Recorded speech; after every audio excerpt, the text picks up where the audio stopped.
Are you struggling to close deals?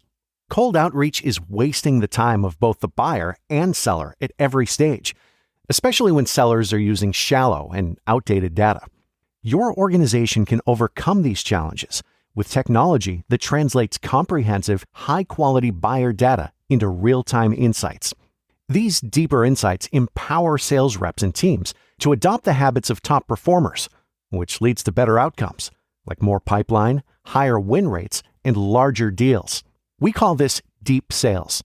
And we've built the first deep sales platform with the next generation of LinkedIn Sales Navigator. Right now, you can try LinkedIn Sales Navigator and get a 60-day free trial at linkedin.com/trial. That's linkedin.com/trial for a 60-day free trial. Let LinkedIn Sales Navigator help you sell like a superstar today. Just go to linkedin.com/trial and get started.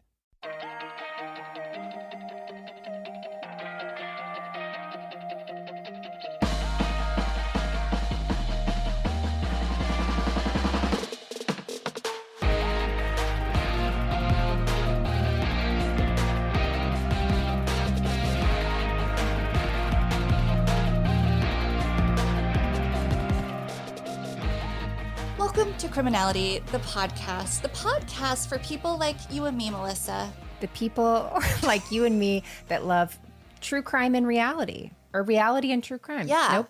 The first one was right. The first one is right, and it's, not a crime to love reality. There you go. We got through a lot of points there in the beginning. This is our thesis. But no, I'm so happy to be back. Me too. Again, feels like a very long 2 weeks. And Rebekah, something big is going on in your neck of the woods in October that we found out about today. Yeah, I think you might need to come up for a visit, Melissa, because BravoCon 2021 is happening. I can't even believe it. Did you go to 2019 by chance? I feel like you would have told me. Okay. Yeah. It seemed to be amazing and shady and all the things you wanted it to be. Yeah, I can't tell if I'm actually too introverted for something like Right. BravoCon. I go to CrimeCon, and I will be at CrimeCon. Also, if anybody listening is going to be at CrimeCon, come say hi. Yay. I'll be at my other podcast table. Maybe you and I will get there together next time. Yeah. It's different because I feel like true crime world is a bunch of introverts and podcasters. And so Right. there's sort of like a moratorium on how much interaction there is.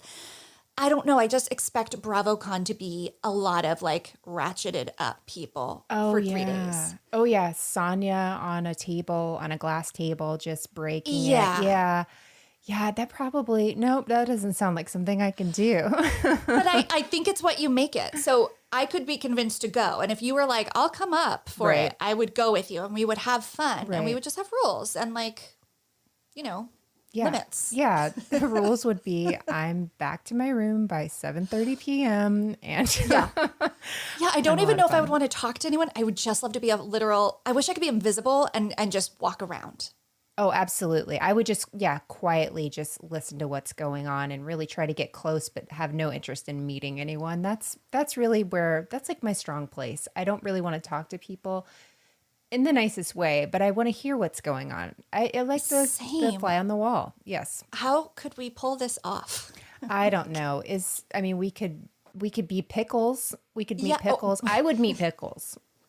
I would too. I was going to say we could like Scooby-Doo it and like have like costumes and like pretend we're part of the crew and like you hold a boom mic, I'll hold like a light reflector and we just like, yeah, we work here. I immediately thought less Scooby-Doo and more person on somebody's shoulders walking in, but I am so freakishly tall. It would just be such a disaster from the get-go. To be like, there's a 12-foot person walking in? That doesn't get any attention. They rip the hoodie and the sunglasses off. Luann would be in love. Oh my gosh, yes. We would dance together because we're tall. She would just go for us and she would be like, you're tall, let's dance. There you go. Okay, now I'm having fantasies. Oh, before we get started on the episode, though, we don't have a theme song yet. We don't have a song for this yet, but we have a little segment we'd like to introduce, and it's called Oops, we did it again. And you know what this segment is. Basically, we're going to screw up, and we're going to screw up a lot. And the higher my voice goes up, the more you know I'm going to screw up. So last week we talked about Nicole Richie. I really loved that episode, and I hope you guys did too. But I mentioned a few incorrect things, one of which was in reference to the Gabor sisters. I only mentioned Jaja, and I forgot that Eva Gabor even existed until people Same. wrote, I didn't even know there was another one. And apparently that's the one I wanted. What did Jaja do? I'm not going to guess in this segment. I don't want to get it wrong. She was like famous for being rich. Like Zsa Oh, okay. Gabor. I don't know. I think she had a lot of shoes, but that's the Imelda woman. I don't even know. Her name is Jaja, so I mean, she can do whatever she wants. I love it. And then the other thing that I would like to go on the record and correct is by we I mean me, got the Madden brothers confused. Which one dated Hillary Duff, right? I think we both did. I think I confused that. I think you just were very nice and like agreed with me, but in your head you were like, definitely the other one, but I'm not going to do this to her. So, we got it confused. It was Joel, who is married to Nicole, that dated Hillary Duff. Eek. Yikes. Eek. Yes. Yeah, so oops, we did it again. Yeah. And we're going to do it again and again. I know. So that's why we named the segment Yes. that. So, please be gracious with us. Thank you for your feedback. Yes. We do like to learn. We do like to course correct and fact check. Right. And we do our best to get as much as right possible, but it's inevitable to just totally. And whenever we wrong. go off on rabbit trails, like there was no reason for me to mention Jaja Gabor, so I didn't fact check that. And same thing with when we got into Hillary Duff world. Although I did Google the concert or her listening to them for a photo shoot, and I could not find it. So there's a chance I made up the entire story. It was a fantasy, like me dancing with Luann. It was all but a dream. So, and I've probably gotten stuff wrong too, but the segment just started, so I'll just moving forward. We'll move along. No, that'll be fun, I guess, and educational. It'll be something. That's what I say. It'll be something. Well, I guess let's get into it because I'm actually really excited to talk about this one. It's star-studded, Melissa, the story that is. And there's a lot of reality ramifications from this case and this story and this show. It will resonate on a lot of levels, but I don't want to hype it up too much. Let's just get into it. So at the top, I am going to say that there is a brief mention of sexual abuse and there is extensive discussion around drug abuse. So please listen with care if that is a sensitive topic for you. Let's go back just a little over 10, well, gosh, it's 2021, so I guess it's more like 12, 13 years ago. I know. It's really weird when I see the year 2008 and realize just how long ago that was, because it feels like yesterday. But between October 2008 and August 2009, there were a string of burglaries in the Hollywood Hills. These home invasions made headlines. They were on the news because the victims were celebrities. And, we care more when it's rich people or famous people. But they were a very specific kind of celebrity. They were, with one exception, women, young, and reality and TV stars. So it's like perfect. Right. And they were all at the peak of their fame. All but one graced the cover of Maxim at one time or another. And all told, across the burglaries, over $3 million in cash and belongings were taken. Do you have any idea, Melissa, where I'm going with this and what this string of burglaries is? I have one idea, and it's on my mug. Is it the story, Nancy Joe, this is Alexis Neiers calling? It absolutely is. We're talking, I can't believe you had a prop to go with the story. I felt very confident with it. What can I say? Well, I had a feeling you did, and that's why my Zoom background is also me and the girls, the three sisters, and we are going to get into it. But yeah, we're talking about the Bling Ring. That's who these criminals were. And the Bling Ring has such a good ring to it, if you will. But like serial killers, there were other names floating around before they landed on this one. I don't know if you knew that, but like most serial killer monikers had a couple test runs that weren't as good, and then the good ones stuck. Right. So before they were the Bling Ring, some other names floating around, Hollywood Hills Burglar Bunch. Boo. Then they shortened it to just the Burglar Bunch. Also terrible. Yeah. Then they had like a hybrid Hollywood Hills Burglars. So boring. So the LA Times coined the Bling Ring, and it stuck. And people loved it, right? So who exactly was responsible for these brazen break-ins, and how did they pull it off? It was a group of teenagers. There were 7 of them. They were all age 18 or 19, and they lived in affluent LA suburbs. The 7 members of the Bling Ring were Rachel Lee, Nick Prugo, Alexis Neiers. We're mostly going to focus on Alexis. Diana Tamayo, Courtney Ames, Johnny Ahar, and Roy Lopez Jr. So this was basically their strategy. They had an MO. And what they did was look at sites like TMZ, right? Right. Peak TMZ Yeah, time. yeah. And they'd figure out who was out of town. So they'd see a headline like, Paris Hilton going to the XYZ premiere in New York. So they're like, oh, she's out of town. Right. So then they would Google her address, but even more than Google it, they would go to a website that had all the addresses of famous people listed. And you had to pay for it. It was like $10 a month, but down to the street. Whoa. I mean, everything. Yeah.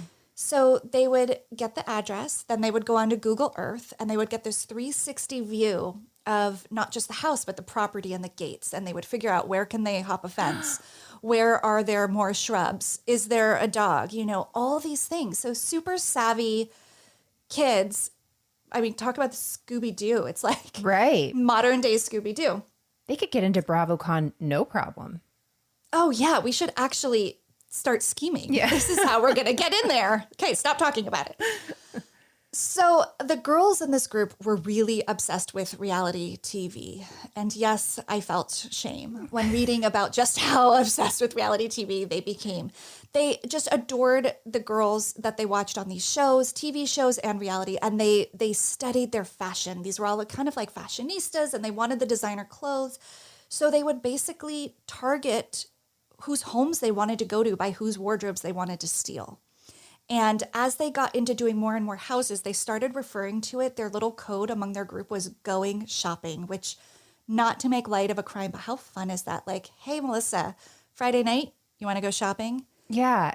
But if you're talking to Melissa as a teenager, I would just think we were going to, like, I don't know, the grocery store to grab a froyo or something. It would not be that exciting.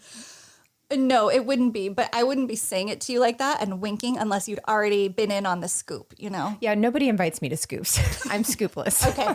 Melissa, you are out of the Bling Ring. I'm out. I will break us into BravoCon myself. So this is their scheme. And obviously all these homes had security cameras. So the kids would show up wearing hoodies, glasses, and they would maneuver as best they could around the cameras and make sure their back, or, you know, not their full front face was in front of the camera, until the very end, where they got bold and they were literally like mugging and posing in front of the cameras, which was their downfall. Yeah. So now that we have a little sense of the Bling Ring themselves, let's talk about a timeline of the victims and the crimes. So Paris Hilton was the very first victim, and they actually went back to her house many, many times. So it was October of 28. Yeah, I know. They went to Paris's house, and they chose her because amazing clothes and accessories, but also they believed she was dumb, their words. Yikes. And that her house would be easy to get into. And Melissa, they were right. They jumped the hedges. And to Paris's credit, I should just say she lived in a gated community, and she later was saying that she just didn't even think people could get into the neighborhood, let alone her house. Well, they did. And they didn't say anything about how they got through that security, but they did. And they went to her property, over the fence, looked under the front doormat, and there was a key to her door. But it gets better, because they didn't need it. They opened the door. It was wide open. So they go in and they help themselves to her closet. They took purses, clothes, and cash, and they claim to have done some of the drugs that they found in her closet, but her people deny that there were any such drugs and said, who are you going to believe, like these hoodlums or Paris Hilton? So we don't know if that really happened or not, but we know that they left with a lot of haul from Paris's closet. And they also took some personal photos of her where she is topless. Oh my gosh. So just a real violation of her privacy and her belongings. But she didn't notice for a really long time. She actually didn't notice that she was burglarized until they went back to her house 3, 4, and up to 5 times, it's reported, because she has so much stuff and they were that good. And so it's when she started noticing some personal belongings and like major chunks of handbags completely gone.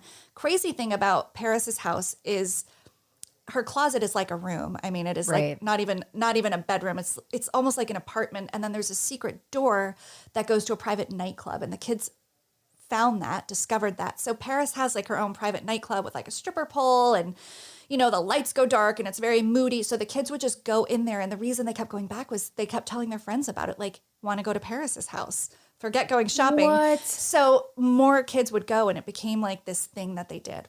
So that was their first victim. So you can see why they got kind of into this because they didn't get caught. They did it many times. So next up was Audrina Patridge in February of 2009. So she is a star for sure, not as big as a celebrity as the others, but there's some speculation and it was sort of written about that the kids kind of identified with her because she was from the OC and she was kind of just an everyday teenager who then became famous. And I think they watched that happen and felt a connection to it. So they wanted to go to her house and get her clothes. So in addition to clothes and handbags, they took her passport and laptop. Whoa. And she says there's a gate that you need a code to get in for entry, but for some reason that night it was demagnetized. There's also sliding glass doors on the whole first floor of the house, and they're usually locked, but the far right panel was unlocked that night. The really creepy thing about the burglary at Audrina's house is that she came home 20 minutes after they'd left. And unlike Paris, she knew immediately something had happened because there were these lines in the carpet. And what they figured out with police later was that it was the wheel marks, like rolling a suitcase out. Whoa. Her suitcase was missing and it was all her stuff. So she was freaked out because then she realized, is this person still in the Right. house? They weren't, but she left the house, went to a gas station, called the police, waited for an escort to bring her back to the house to investigate. So just 2 months later, the Bling Ring heads over to Rachel Bilson's house in April of 2009. And they also, just like with Paris, would rob Rachel 5 times because for whatever reason, it went unnoticed. They took 30 purses from Rachel and they eventually got to this point where they couldn't get rid of things fast enough and they were getting nervous. So they sold them on the Venice Beach boardwalk as like a flea market for $50 each. And how I wish I was there that day. I mean, not that I would want to, I mean, unknowingly, I wouldn't have minded buying one for $50. That's what I'm saying. But more sadly, they also took her grandmother's jewelry and an engagement ring her mom had given her, which was her engagement ring that she had set for Rachel when she was 16 years old to save for when she got married. Man. So that was really sad. Also, Rachel's mom kept an eye on her house when Rachel was out of town shooting, and Rachel's mom usually set the alarm, but just didn't this last time. And so now she always does. Yeah. Well, can you imagine being in one of those houses that are just that massive with that many doors and that many things that need to be locked? Like, we got 2 ways you can get into my house. I can remember to do that. But if I have several sliding glass doors and you've got another floor and you have your own private nightclub, you're going to mess up. Absolutely. And you're touching on something all of the victims said in various things that I read, like, sometimes I would just run to the store for 20 minutes or walk my dog and I'm not going to, do all the bells and whistles every single time. Right. And a lot of them do live in very private, if not a gated community. They have gates around their house. Right. So there was this false sense of security that I think was breached for all of them, and all of them changed their practices. They always lock every door and window now, as you could imagine. So I said there was one exception to it being women, and that would come in July of 2009, and that's Orlando Bloom. This broke their MO a little bit. They didn't really target men, but they were sort of after Miranda Kerr, who was his girlfriend at the time. She's a Victoria's Secret model, and that's whose clothes they had in mind. But they actually more found Orlando's stuff. It was his house. They took his Louis Vuitton luggage, collection of Rolex watches, and some art, all in like $500,000. Bloom also said that his valuable watch collection wasn't even in a safe, but it was in this well-hidden secret compartment inside a wall, obscured by a bookshelf. So he felt like, this is somebody I know that works for me. Like, there is no way somebody would find this. So he actually accused his housekeeper of doing it. And so she quit because she couldn't bear the tension of him accusing her, and it wasn't her. And so he was very sweet and said he sent her flowers and apologized when he came to find out it was, in fact, this bling ring. So these kids were good, and they were calm. I mean, if you look at surveillance footage, the guy, Nick, he gets a little jumpy, but Rachel Lee, who most reports say was the mastermind. I mean, she just confidently walked around, and I think she started to know what to look for. Right. So Orlando was in July. They'd been doing it for some time, and I think she just got really savvy about where other things might be. Next up, another man, Brian Austin Green. But again, it was more because his girlfriend at the time, Megan Fox, who would become his wife, who is no longer his wife. At the time, Megan was just his girlfriend. Things change, you know? She's now with Machine Gun Kelly, you know? Their love is something. That story is so wild, and I don't know enough about her, them, the situation, but I feel for Brian Austin Green in this. I just it just looks rough. I know. Well, I think people in our age category, that's who I know. I know Brian Austin Green, and now you're seeing his ex-wife with Machine Gun Kelly. But I don't know anything either, and I don't want to talk about it on the next Oops, We Did It Again. So I'll let you continue. Yes, enough said. I will not be backing myself into any Machine Gun Kelly corner. So from Brian Austin Green's house, why can't I just say Brian? It's like they go together. It's Brian Austin Green or bust. Mm-hmm. A gun, which was kind of scary because Yeah. now these kids have a gun, a watch, and they have reportedly gotten in through the doggy door, which was just 12 inches wide. But one of the girls was super tiny, so that's how they think they got into his house. The final robbery was in August of 2009, and it was Lindsay Lohan's house. From Lindsay, they took art, a custom fur coat, jewelry, 2 watches, an Hermes bag. Lindsay actually said she didn't remember if she'd set the alarm that night. To your earlier point, it was one of those, I usually do, but maybe I didn't because just, can you always do all of that? Right. So, and this is a quote from Lindsay. That night that I went back to the house, I just felt, to be honest, so violated and uncomfortable that I literally packed up as much stuff as I could because it wasn't about the things that were taken. It was just the fact that someone came into the only private space I had left at that point. And I think that's kind of the heart of what this is. Yeah. You know, all of these other things, with the exception of family heirlooms, can be replaced, but feeling violated is just the absolute worst.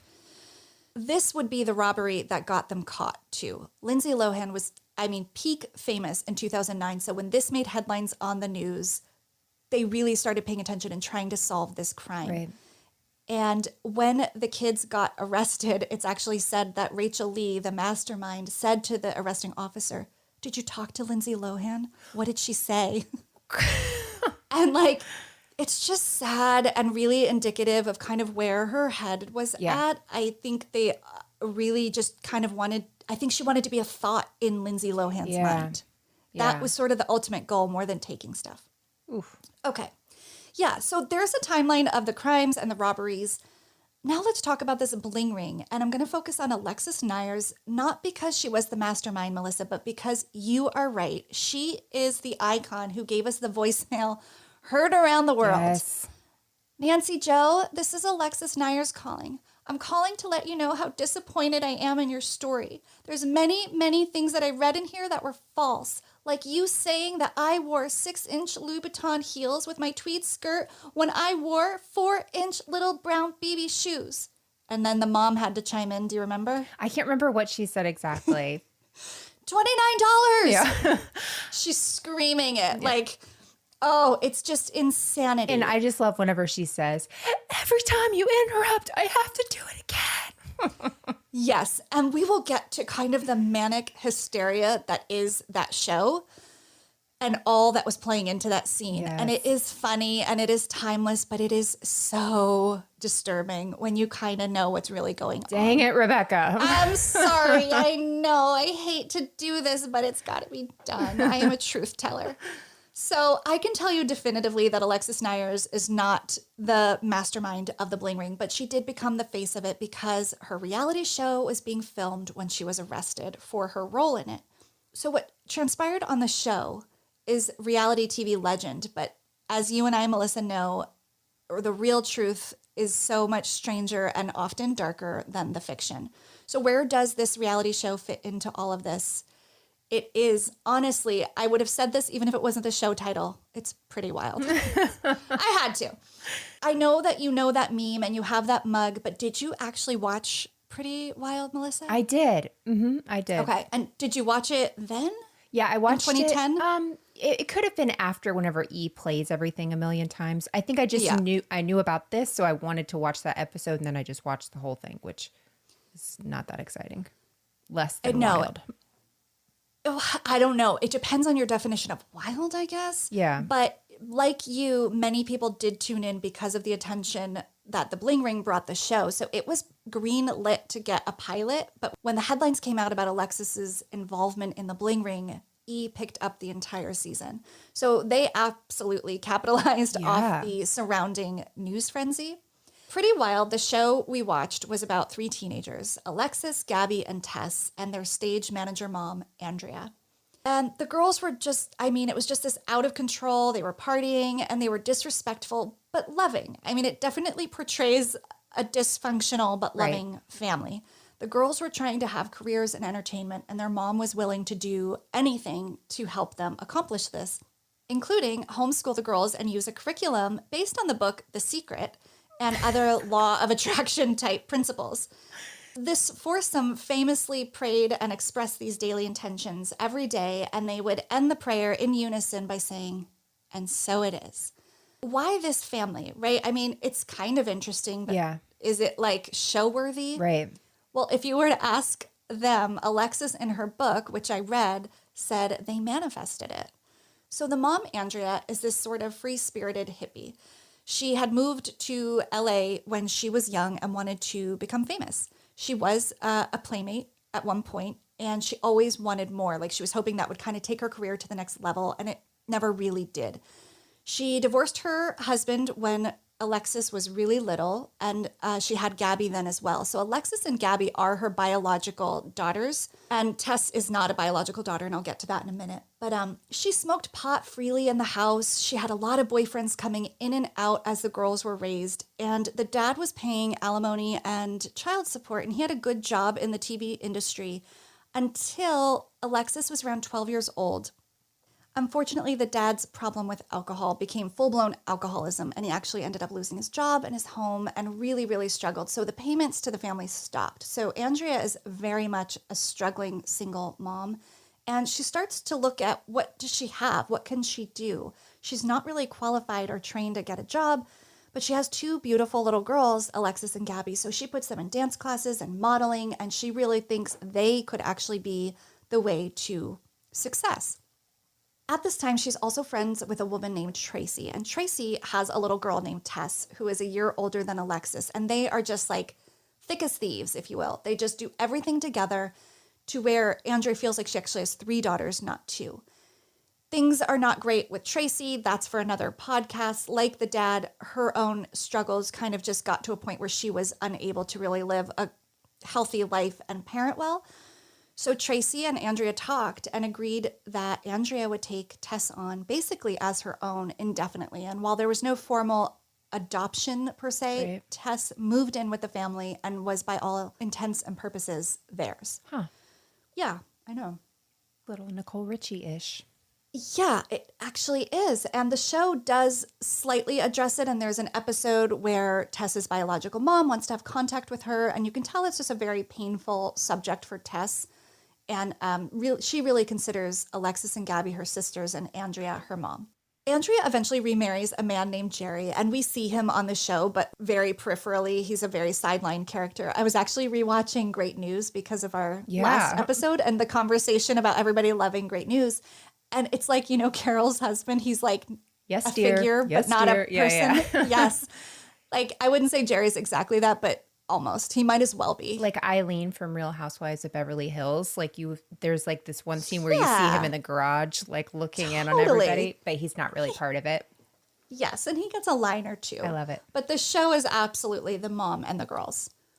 So now that she's married, she's a little more secure, and it frees her up to really make sure the girls can get famous, which is honestly her objective. But she sort of hides it under her own version of spirituality, and she feels like the bigger platform they get, the more their divine message can be shared to the world.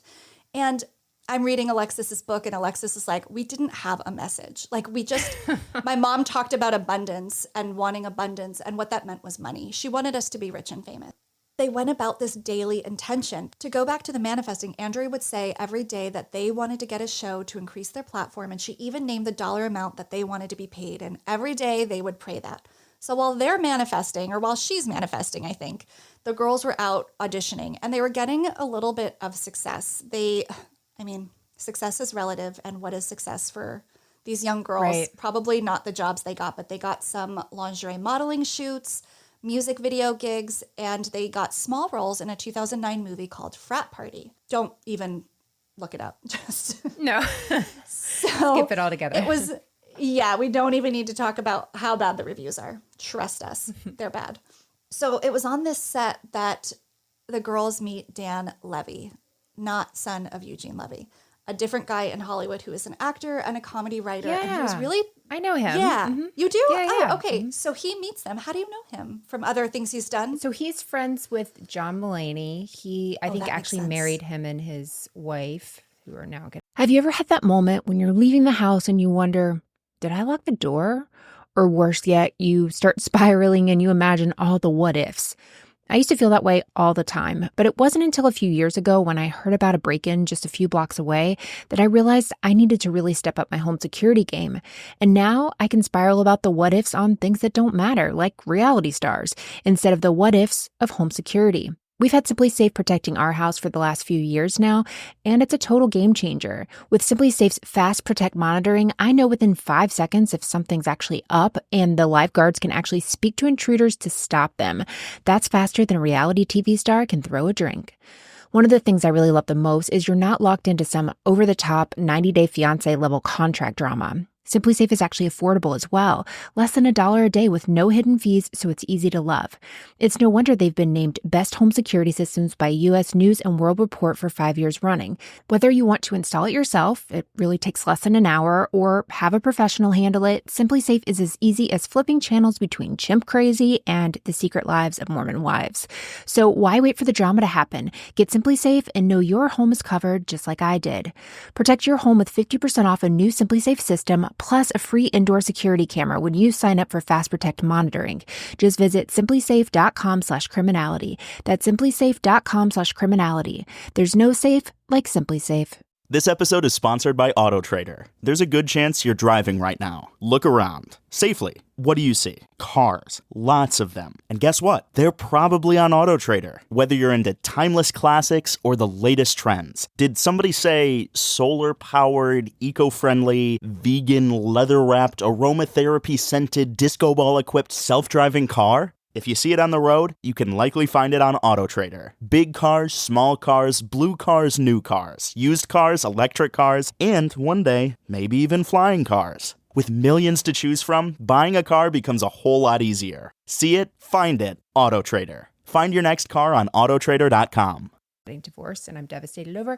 And That was the other news that I couldn't remember. yes, Sorry. that was it's been a rough week for love. That's sad. And what was the other thing? His wife is a writer. She writes with, oh my gosh, you ready for this?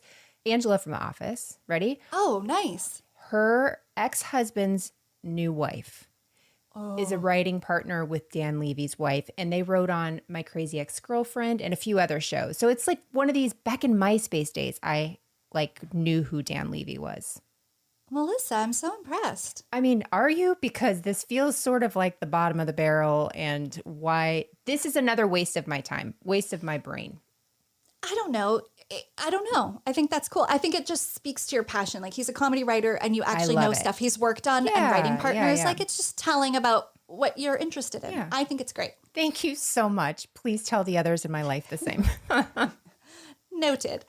Dan meets them and he's kind of taken by their story. Well, what is their story? At this time, Alexis and Tess are 17 and 18 years old. Their story that they put out to the world was that they're 20-year-old fraternal twins.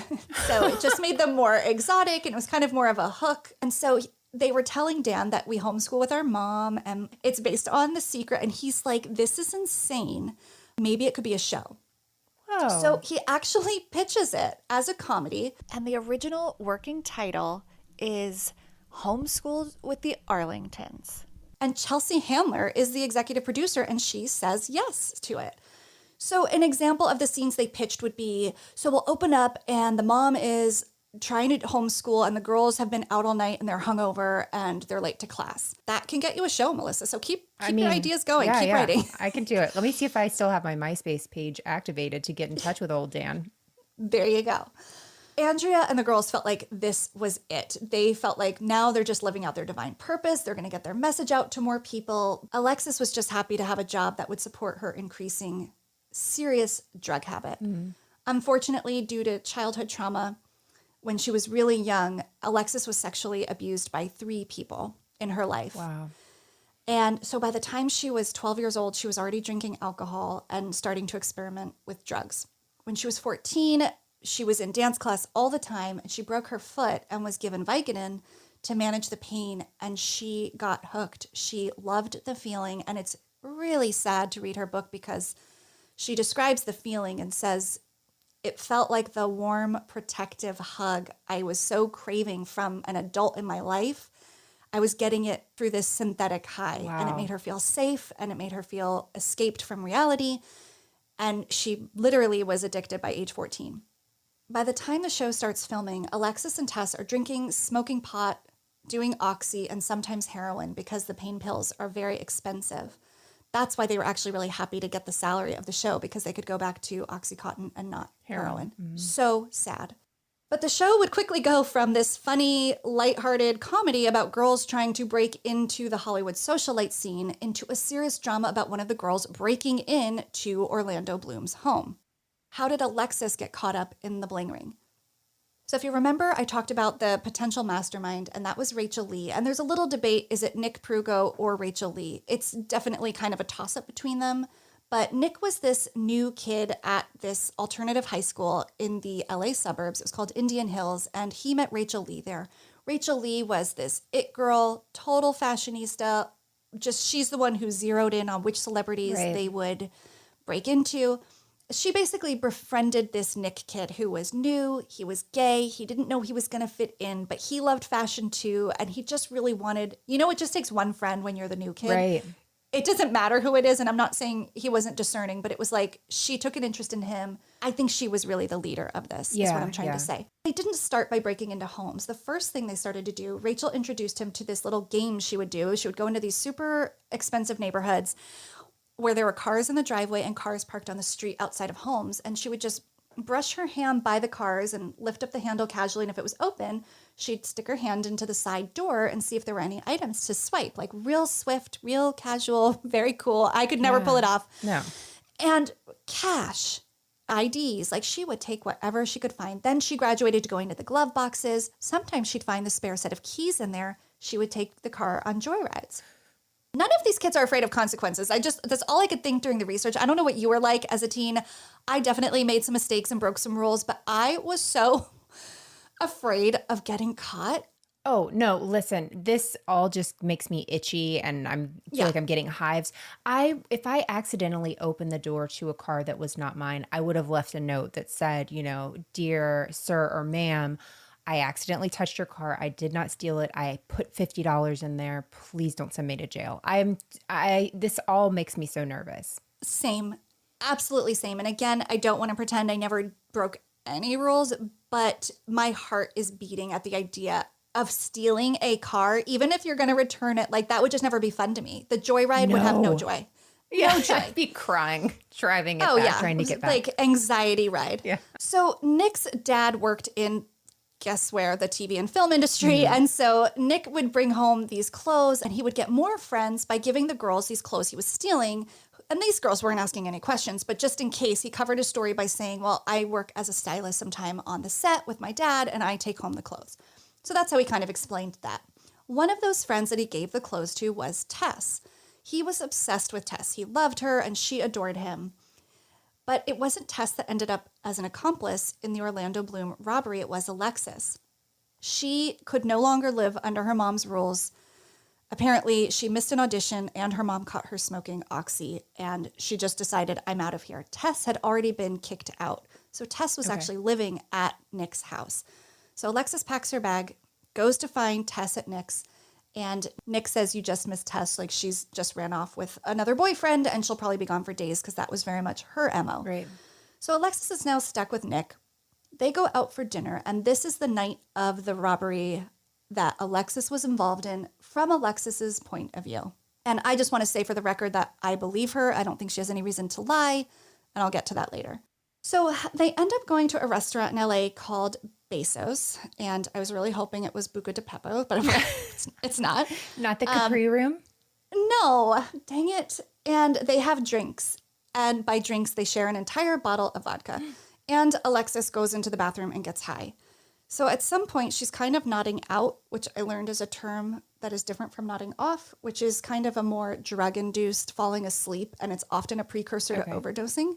But it is common if you use opiates, and she was sort of in and out of consciousness. And he's like, hey, we're leaving. Do you want to come? And she says, yeah, sure. Like, she doesn't even know what's up and what's down. Right. He gets her into the car. She nods out again, wakes up, and she's in the driveway of an unfamiliar home. Nick says, come on, get out. We're going in. So she's thinking, okay, we're here to party, or it's a dealer. Sure, I'll go. But she's really in a semi-conscious state. Right. She goes in, and there are other kids already there. Apparently, the other part of the Bling Ring had already gotten in, so it was super easy for Nick and Alexis to get in. And she looks around, and there's just a bunch of teenagers with bags taking stuff, like ransacking the house. And Alexis is like, I was so wasted out of my mind, but I know a robbery when I see one, and I know exactly what's happening. And she starts screaming, get me out of here. I want to leave. She's very uncomfortable. And to her credit, she says even, it's not like my moral code was so high. I literally panhandled for drugs, but there was something about violating someone's home. She knew it was just wrong, and she didn't want anything to do with it.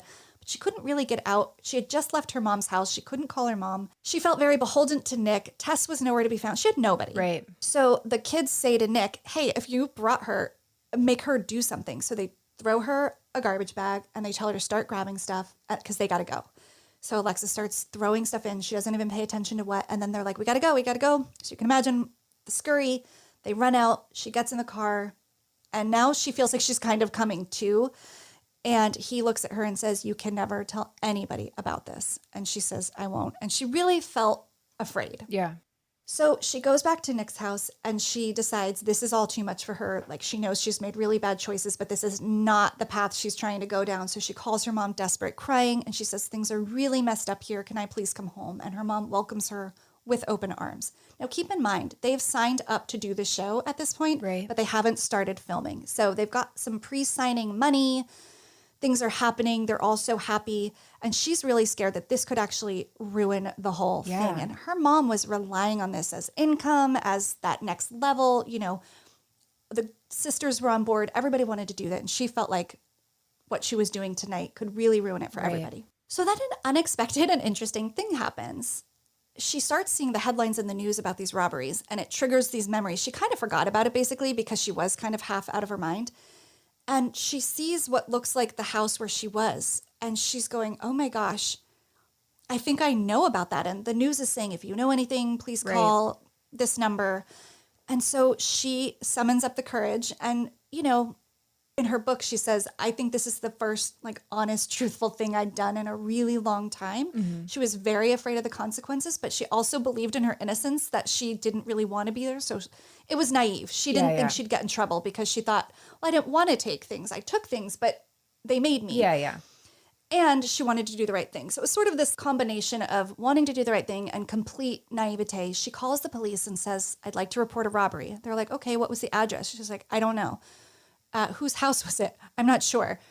And who was it? Just you? Or, you know, what's going on? She goes, well, I know who did it. And so she names Rachel Lee and Nick Prugo. They say, okay, we'll take down your information. We'll be in touch with you. They never get in touch with her. So she sort of forgets about it, to be honest, and starts focusing on the show that she is about to start shooting. The show starts. It's a couple of months later. And on the very first night of shooting, she comes back from a night of staying out all night long, and she takes 2 Xanax to help her come down, and that was very much her habit at this point, and she goes to bed. And she wakes up to police at the door swarming her mom's house with a search warrant to make an arrest. Now, does that sound familiar to you? I don't remember any of that. It's episode 1. It starts with, like, probably the second scene is the arrest, when, you know, they come in and they say, is Alexis Neiers here? And they're like, Alexis! Yeah. So you see her getting out of bed. Well, it was and it wasn't the first episode. the cameras weren't actually rolling when that happened. So Alexis actually gets arrested, actually goes to jail, gets bailed out, and the very next day, the production team makes them reshoot that entire thing. So Alexis really talks about how traumatizing that was to relive it. And something she wrote in the book that was, I thought, very profound was, we created drama which produced trauma. And that kind of is how it was for them on the set of Pretty Wild. They had to manufacture fights. They would reshoot things for more drama, higher stakes. Right. And that doesn't just end when the cameras are down, right? So the family now has all this tension and conflict from the day at work. So they reshoot the whole scene, actors playing cops. They bring in a helicopter to make it more dramatic. I mean, it's insane. And the show producers quickly realize the narrative is about to pivot. This is no longer a comedy, and Alexis's crime and the legal proceedings are going to be a huge part of the show's storyline. So in between scenes about Tess and Alexis auditioning, going out for jobs, double dating, and partying, there were just a lot of scenes with Alexis, her lawyer, and court hearings. So let's talk about the court hearings and the legal proceedings. Alexis initially denied taking anything, and she maintained her innocence. In a pre-trial hearing, Alexis's lawyer tries to get the whole thing to go away. He says, there's a lack of evidence, and that footage you have of her is very fuzzy. Are you even sure it's her? Yeah. And so she's like, I don't want to go to trial, but I do because I don't think this is fair. But if she went to trial and lost, she was going to get 6 years in prison. Whoa. Then she found out Orlando Bloom is willing to testify against her. He sees her in the footage and is willing to name her in open court. And she takes a minute, really thinks about it. And there's a lot of back and forth. This unfolds over a couple of episodes, but she eventually decides to take the deal offered to her. She pleads no contest to the burglary charge, and she's sentenced to 180 days in jail, to which she famously says on the show, if Buddha could sit under a tree for 40 days, then I can do this. I can do this.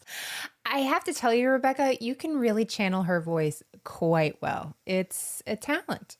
Thank you. I think you could be a comedy writer and I can do some impressions. I feel like we have a little side hustle, another side hustle. But she also writes in her book that the last 5 days of that sentence, Lindsay Lohan served on the same cell block for breaking her parole. I know. It's a crazy reality full circle. Yeah. And speaking of parole, unfortunately, Alexis is not done with criminal activity, but put a pin in that for just 1 second. The season ends with the resolution having happened at trial that she's going to go to jail. So the season's over. Alexis does actually go to jail. She doesn't serve 6 months. She only serves 30 days. And the show is not picked up again because Chelsea Handler felt like it got way too dark. Yeah. But I also think it was a liability. It was no secret that the girls had drug problems and were drinking. Also, they were just not even 21, but nobody really seemed to care about that. Yeah. In one of the episodes, they even confront Alexis. I don't know if you remember the scene where they confront her about taking pills. And it's very vague, and it's, you're taking these pills. I found the Xanax, and she says she takes Ambien to help her sleep. And they make it this very, look, it's serious. If it was my kid taking any prescription drugs, not as prescribed, super serious, but knowing she's actually a heroin addict, and the family knew that too, but they manufactured this scene to look like this kind of after-school special intervention. I think the show knew better than to take it to another season. Yeah. Another thing happening was Tess and Alexis would go out and party every night, every weekend, and people were taking pictures of them doing illicit drugs and posting them on the internet. So people are finding that, equating it with the show. It was disastrous. She serves her 30 days. Her family picks her up from jail. This is obviously all not on the show. This I learned from reading her book. And, I don't know what you would want to do, Melissa, after serving 30 days in the county jail, but I'd want to go home and sleep in a clean bed. Take a shower. Maybe ask my mom to make something, take a shower.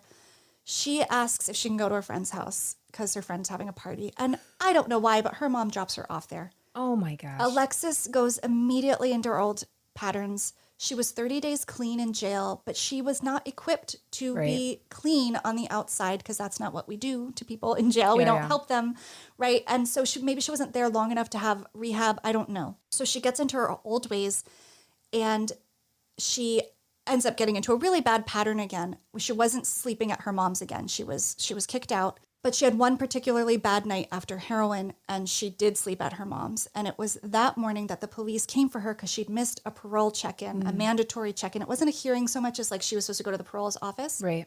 She missed it. They came, they found her at her mom's. Alexis actually thinks it's miraculous that they found her there. It's the only address they had for her. She had other addresses, but they went to her mom's house for some reason. And for some reason, she was there. And she doesn't think that was an accident. Yeah. Because this arrest is the one that would sort of change the next course of her life. They arrest her for possession of heroin, which in the state that Alexis was in, this is so sad, she blames on Gabby, who was just 17 at the time, and said it's her little sister's. And she's screaming and she's out of her mind. And it didn't take long for them to know she was lying. Yeah. But that really devastated their relationship for a period, and they've mended. But they arrest her again. They bring her to jail. And her lawyer is like, you need help. Right. And you have to want it. Do you want help? And she finally just feels exhausted from this roller coaster she's been on. She's barely 20 years old at this point, and she's just done. And so she says, I'm willing to change. And so he says, you have to throw yourself at the mercy of the judge. So she shows up to her hearing.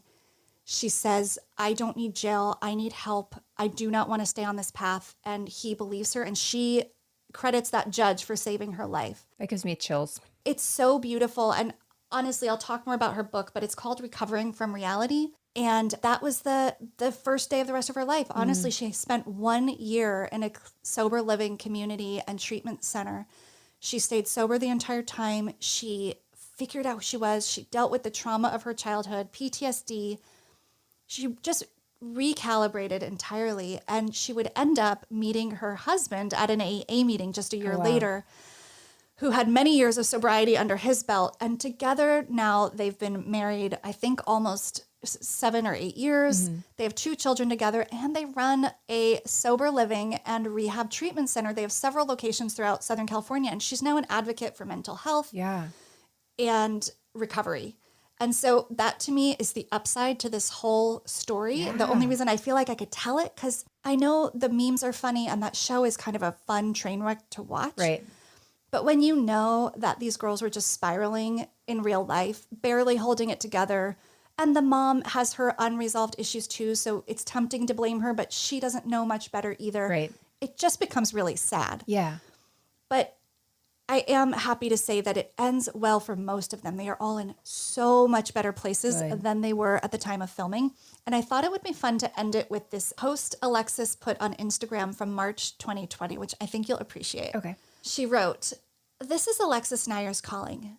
I'm calling to alert you to the fact that societal shame is rampant, even after talking about shame, and it's becoming a popular talking point over the last 5 years. Everyone's talking about vulnerability and how it's changed their lives. My experience of coming back to the media space after so much public scrutiny has been eye-opening. Sure, we won't always be liked, and that's okay. We won't always be someone's cup of tea.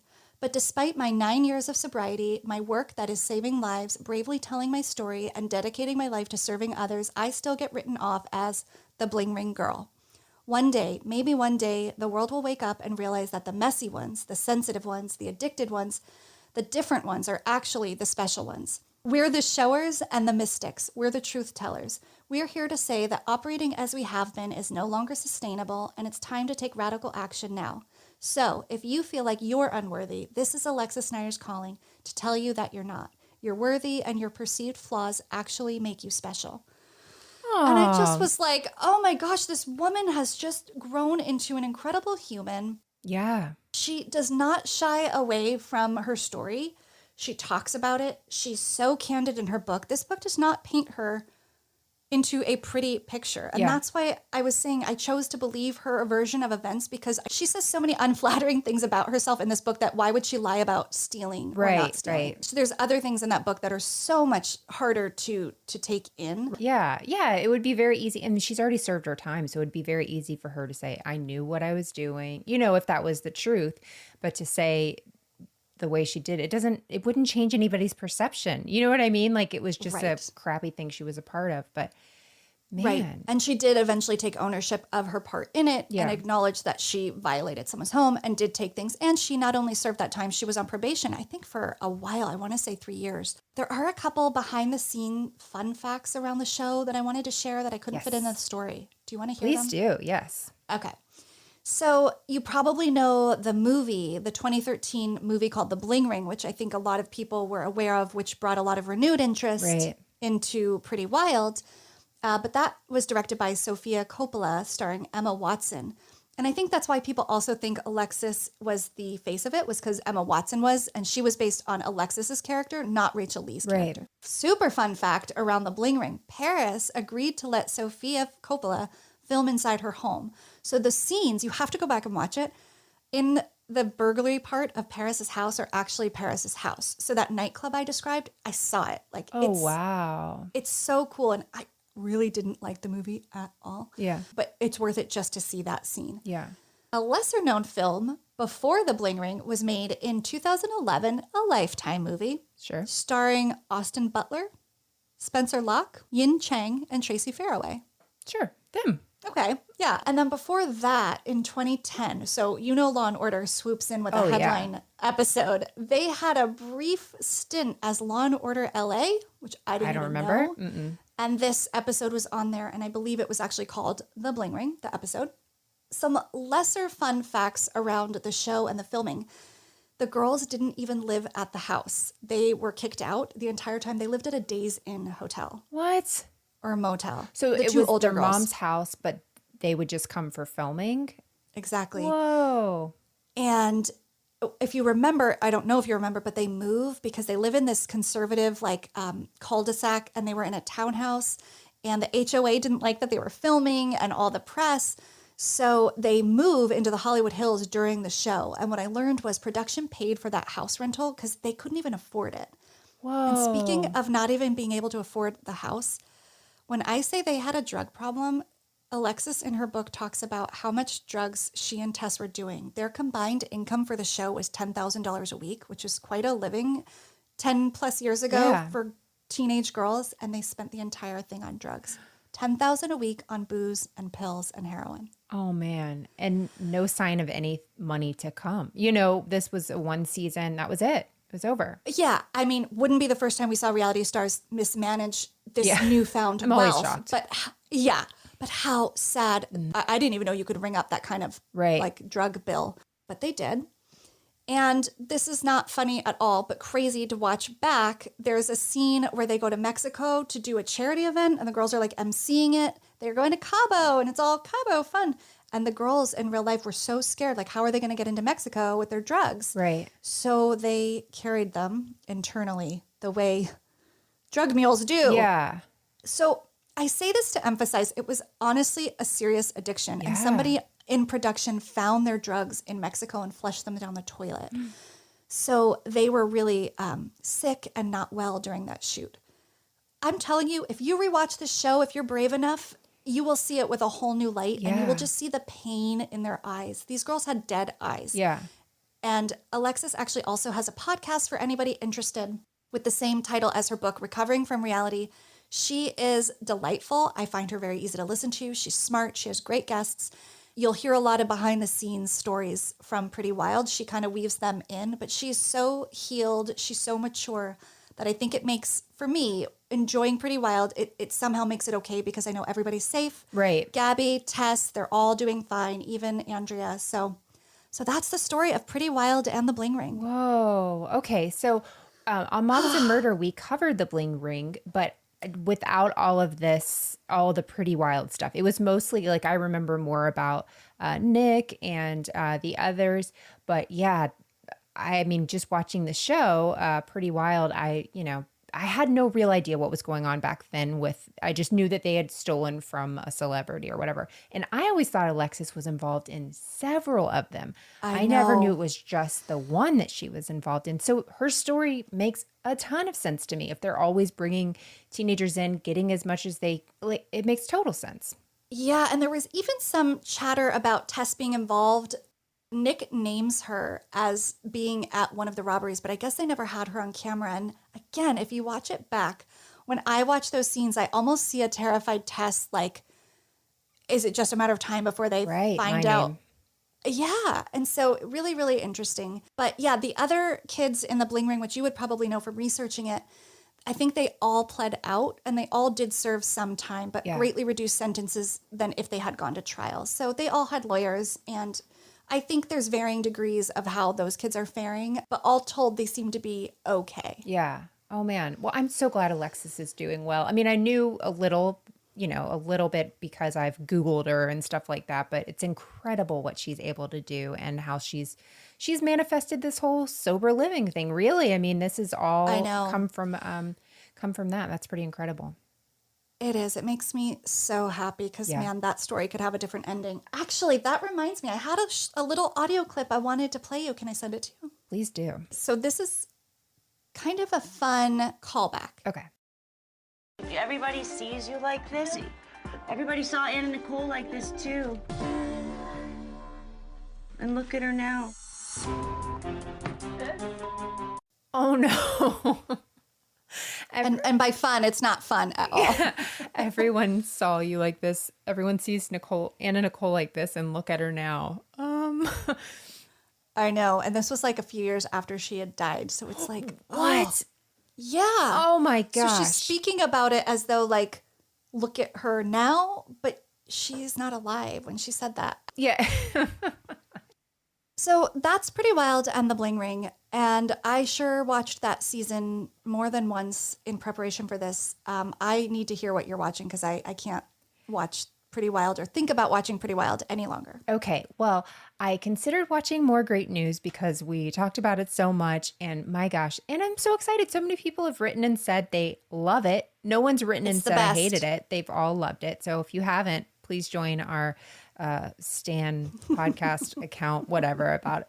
So here's what I'm watching. I just started it and I'm loving it. Okay. So this is on Peacock Network. In sync-ish. Tina Fey. I'm just a Tina Fey stan, let's be honest. In sync I'm pushing it. Let's say girl band. Okay. Girl band, Tina Fey, and Sync is pushing it. Busy Phillips is in it. Sarah, oh is God, it Bareilles? I just heard about this. And I can't remember her name from Hamilton. Girls 5 Eva.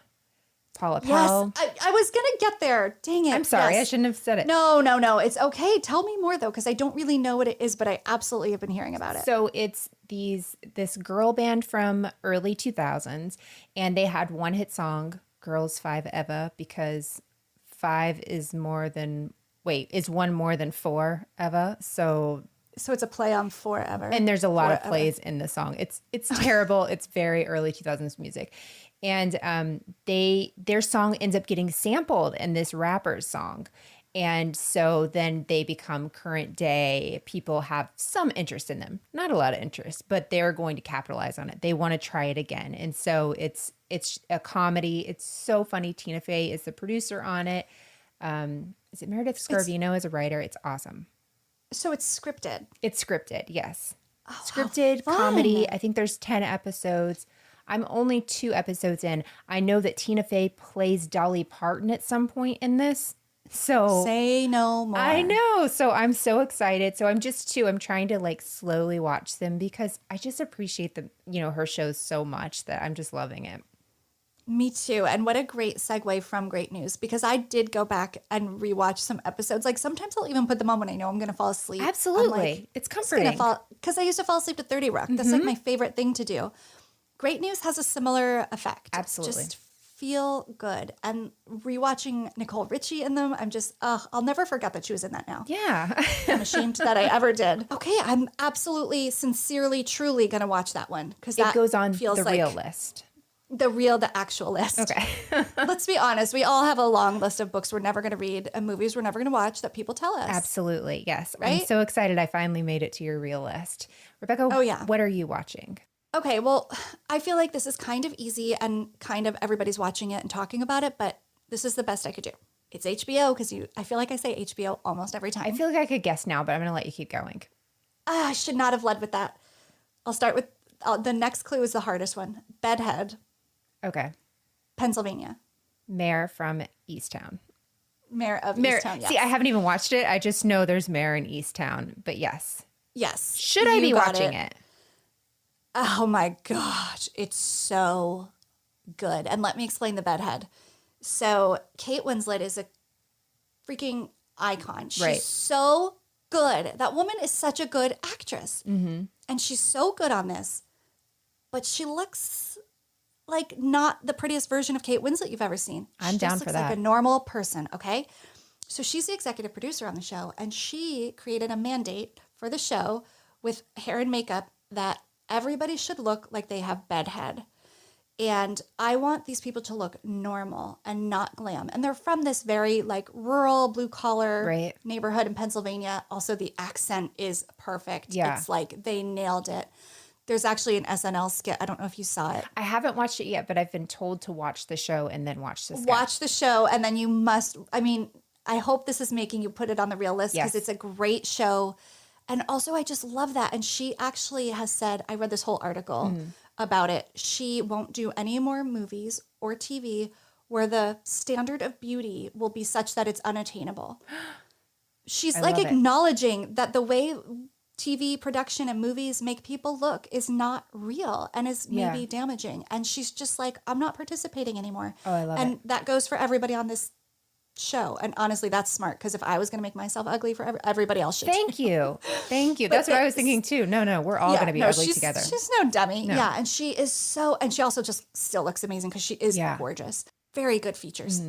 But it's a great show. She's this detective in the town she grew up in, complicated family story. There's ongoing murder investigation and missing girls kind of happening parallel. Okay. And yet it all works. Sounds like a lot going on, but it's so, so good. Huh. Did you ever watch The Killing? I feel like it was on. There's some shows that all have similar names. I feel like I've watched that, but you'd have to tell me what it's about. Okay, so it was on AMC, and it's the same idea, really. It's following one murder throughout, and it's kind of this, I would call her bedhead as well. I can't remember her name. Wait, is she a redheaded woman. redhead? Yes. Yes, Mhm. with the guy. Yes. Oh, I love that you love that show. I love that you say with the guy. I know exactly who you're talking about. I think his first name is Joel, or his name was Joel on the show. I can't remember. Yes, I loved it. The last season was very, very difficult for me, though. It was really sad. It was. Yeah, It that was where I was really like, sad. that got really, really dark for me. But I loved the first season, I think, was just incredible. That I remember watching and being like, what a duo. Yeah. Well, and that was the first time I remember seeing somebody on TV that didn't look glammed up in this role. And I was like, oh, I'm down for this. Yeah, she like doesn't have concealer on. And that just automatically you look normal. Right. You just like you see under her eyes. Yeah. And there's like a little bit of roots. Yeah. I mean, Kate Winslet's roots are like 6 inches. I'm Yeah. like, relatable. Yeah. It's 2021. Like, oh my gosh. Yeah, no, that's a great show. Oh, awesome. Okay, good. Well, more importantly, maybe, is Maybe. the next show for our show. What are you working on? Can I have some clues? Yeah, you're saying that in such a relaxed way because you know That's it's 'cause over I just did for my you. story. Yeah, and so immediately Exactly. your anxiety has come through the computer screen, and I'm ready to take it in. Okay, so my 3 clues, I tried to make them a little easier this time because last time they were not fair. Okay, the first one is Nationals. The second one is the Nutcracker. And the third one is Sia, like the singer Whoa. Sia. God, I love Sia. Me too. I'm going to sing it now. No, just kidding. Can you imagine if I was like, ah? Okay. You did. It's not Cheer. I don't know. Okay. Yeah. I'm going to think about it. And is it Cheer? No, it's not Cheer. Oh, I'm not doing that story. That story is Yeah, too no, I dark. know. It's too sad. Nationals, the Nutcracker, and Sia. Okay. I'm going to ruminate on that alone. I don't want you to see my Okay, yeah, you can do it with somebody else. I don't care. Oh, that's exciting. Yeah. Oh, I can't wait. I can't wait to not tell a story. I can't wait to put it together because this has really, I committed to this today a few hours ago. So That's how it goes. Yeah. I know that feeling. I know exactly where you are. I'm now in the like, you want to go shopping? Yeah. Wink, wink. Let's go steal some stuff. There you I feel amazing. Well, this is great. Thank you for going on that joyride with me. thank you for not making me go on an actual joyride with you. I appreciate that. Never. I will never do that. We'll play it safe. Won't break any rules if we do go to BravoCon. Sounds good. And I'll see you next time. Take care. Bye. Thank you for listening to Criminality. If you're enjoying the show, please head over to Apple Podcast or wherever you listen and give the show a rating and review. The reality is it would be a crime to keep your thoughts to yourself. And come join the fun outside of the podcast and follow us on social media. We are at Criminality Show on Twitter, Facebook, and Instagram. Memes are welcome. We'll see you in 2 weeks with a new episode. Until then, you can catch my co-host Melissa on her weekly show, Moms and Murder. And Rebekah Sebastian on her podcast, Dialogue, a true crime conversation. Don't forget, loving reality Isn't a crime.